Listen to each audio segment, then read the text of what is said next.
Hey guys, it's Jude. So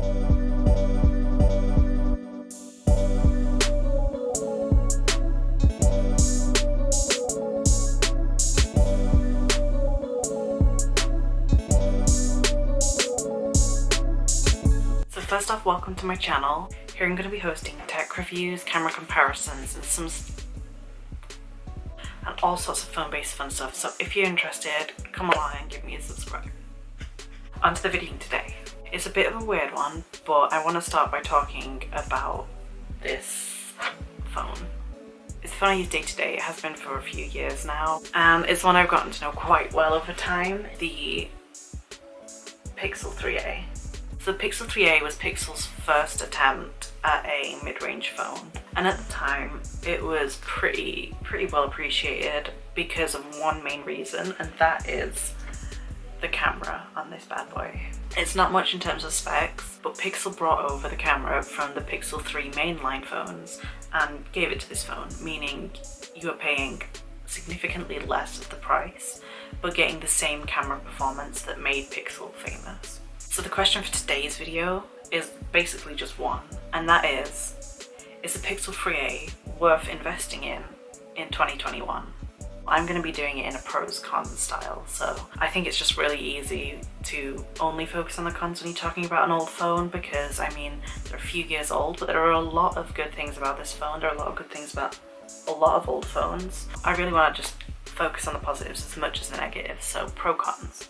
I'll start with a pro that I think is really relevant right now, but might not be for much longer, and that is that this phone is running Android 12. So Android 12 is the latest operating system released by Android, and they made some cool new changes, and it looks quite different and it feels quite different. It's the sort of update that you realise something's changed. Don't quote me on this for certain, as I realise that Samsung is rolling out One UI 4.0 at the moment, and that's Samsung's skin of Android 12, so we're going to start seeing it on different devices soon. But I believe at the moment that this is probably the cheapest phone you can get that is running Android 12 currently. This means a fresher looking interface, more interesting animations, a new approach to themes and customization, and just in general, Android's best vision of what a phone should look like right now. That being said, I think that software should also bring us, and also be, our next con. It's an older phone. It's not specific to this device, it's any phone you're getting that's a few years old. You are not going to be getting the same long-term support that you would get with a newer phone. So even though it is currently running Android 12, I wouldn't expect it to be running Android 13, 14. If you really want this phone for the latest and greatest tech, you might be looking at getting a new one next year anyway, so if you want it for the now, good, but long-term, maybe not the best. A huge positive that is always bound to come up when it's a Pixel is the camera. Google released this phone, as they do with pretty much every Pixel, with the camera at the core of this phone's USP. In the 2.5 years since, it's aged really well. It's the kind of phone that every single time I'm taking a photo with it, I know that it's going to be producing something that I'll kind of want to flex on a little bit. I'll add in a couple of shots now of recent photos I've taken with it, just so you can see what kind of photos it's churning out and if they're to your tastes. Because with any sort of smartphone camera, part of it's to do with what you like in a smartphone camera.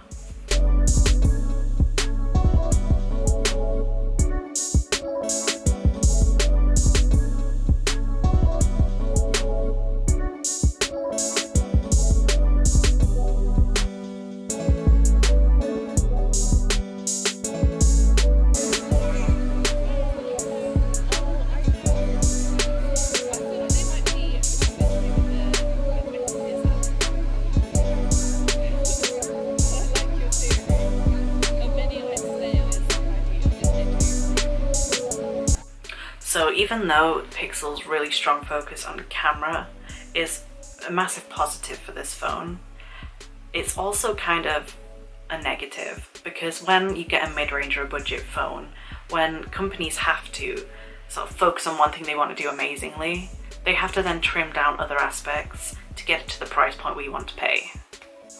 This means in 2021, the Pixel 3a, against some of its contemporaries even, in especially phones now, It's really starting to sort of show its age when it comes to performance. It's equipped with 4 gig of RAM, which at the time was okay, but we're starting to now see 6 gig on even the most budget of phones. So it's not really up to today's standard for cheaper phones. And not only that, but its score on benchmarks is not really something that you'd be like bragging about. It's enough to do everything a phone needs to do, and of course benchmarks really aren't everything when it comes to performance, but you do begin to feel that slowness sometimes in day-to-day tasks. Sometimes it takes a little while for the camera to start up or even recognize that I want to take a photo, even after I press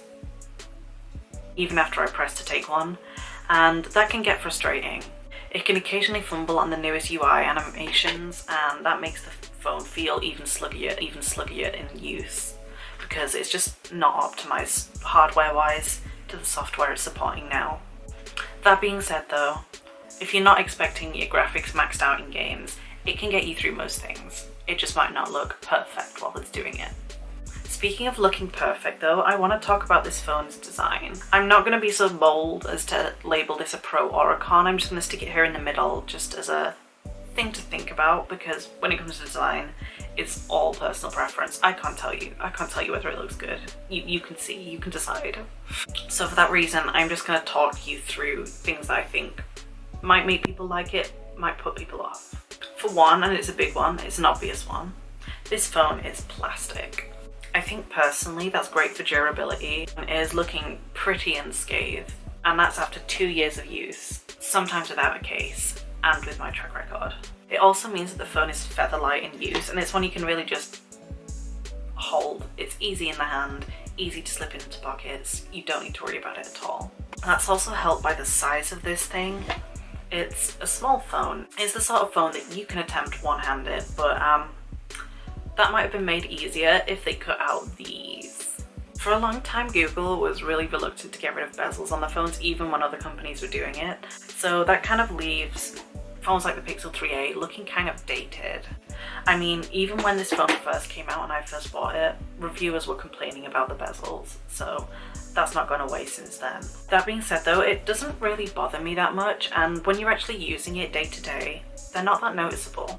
Overall, actually, I personally like the look of this phone. I have the purple-ish model, and even though it is an emphasis on the ish, like this phone gets mistook for white a lot, but I like it. I appreciate a funky colour, and I also like the Google Pixel aesthetic of having the two-tone look. In this phone, it's simply done with a contrast of a matte finish on the bottom and a shiny plastic finish on the top, but I think it still looks cool. For my last 2 points, I've moved around a bit because the ring light was getting on my nerves. I want to return to the pros and cons. I'm going to leave us on a happy note because I like this phone. I think it deserves a little positivity. So I'm going to say the last con first, and that is battery life. Don't get me wrong, this phone doesn't have an awful battery. It can get me through the day often, but if I'm really using it, I might need to plug it in by early evening even at points. So like I say, it's not the worst. It's enough that when I'm looking for my new phone, I'm going to be putting battery life much higher up when it comes to priorities. The last point I'm going to make about this phone is a pretty major one for anyone who's looking at buying a second-hand phone or an older phone, and that is price. Even though at launch it was £500 and some retailers are still trying to sell it at that, you can quite easily get it now for much lower prices. I've seen multiple listings for it used at about £80 and quite a few refurbished if you want to go that route for about £120, which is a good price no matter how you look at it. I would say if you're interested in sampling pixel photography, Android 12, or you just miss the days of smaller screens and you want to get any of that without spending much at all, this could be a really good phone for you. But if you're a heavy gamer or used to the experience of flagships and their quickness, their snappiness, their smoothness, or even just want a phone that's with you for the long haul, I think this probably would not be the phone you should be looking at, and maybe you should think about looking elsewhere. For me, I'm going to be moving on from my Pixel soon, but that being said, it's been a really good phone for me. I've been happy with it ever since I've got it, and I'm going to miss taking those photos, seeing it do its processing magic.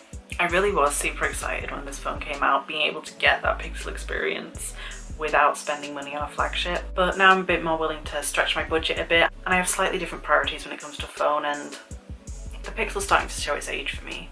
That's it for today, but if you want any more Pixel 3a videos or content, or even just want to ask me a little question in the comments, leave one down there and I'll get back to you. Speaking of, I've put together a playlist of Pixel 3a videos that you can look at if you want to know more about this phone. There's plenty more content out there and I've put it together for you, and sometimes it's nice just to see someone else's point of view on the same thing. Thanks for watching, guys, and if you liked it or want to see more, please give it a like and come subscribe, because that'll make me think that at least someone's watching. See you.